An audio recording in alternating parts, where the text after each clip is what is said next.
Next up we have Lucas talking about his hearing impairment. I really hope you'll listen to his story and find out how it affects his everyday life. So I'm Lucas and I'm deaf, so hearing impaired really. To be honest, I'm not too bad with it because I'm kind of used to it. So like my hearing impairment is not like the worst one at all. So like I can work out and like be okay. But if like someone is not facing me, so I'm unable to lip read, and like there's loads of background noises, that's will like make me that will struggle to hear you a lot. If there is a lot of people around us, then it probably will affect me. But like as long as we're just facing each other and like you're not like mumbling, not covering your mouth, and like you're just clear sound, then yeah. So I was born hearing until I was like when I turned 4. Then I had hearing aids and that didn't work properly. Like my speech went down. My education side was like really bad. I had anger problems and like, it was really bad. So then when I turned 7, I had operation to get cochlear implant, and then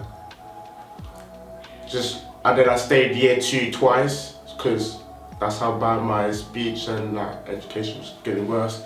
As soon as I got my cochlear implant, I just improved a lot, and I skipped year 3 and then went on. Being more aware, I respect like their choices of wearing a mask. Like, I'm fine. It's just that I will struggle more, but I'll just have to like manage with it. But if they could possibly like just take off the mask and face me, and possibly like just there's some key moments where they can just sign language sometimes. So for example, like when we're in the club, it's playing really loud music. So how I communicate with my friends, or like sometimes I just get my phone and get notes and we just type it and just pass it on. But like I have at least 1 or 2 friends that are kind of learning sign language right now, and it's really useful. So like we'll just sign, like just basic will be that.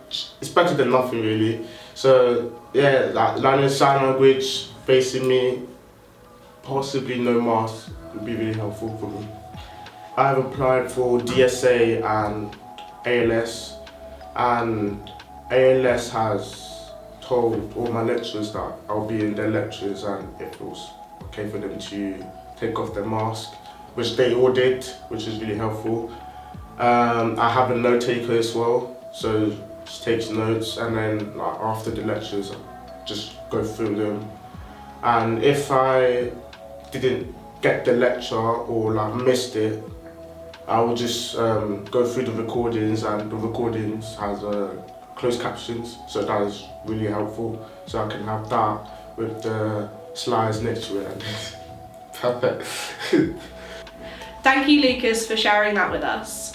If you really want to get involved or find out more about the Disabilities campaign and what we're doing to support students, please send us an email at disabilitiescampaign@bournemouth.ac.uk. Thank you.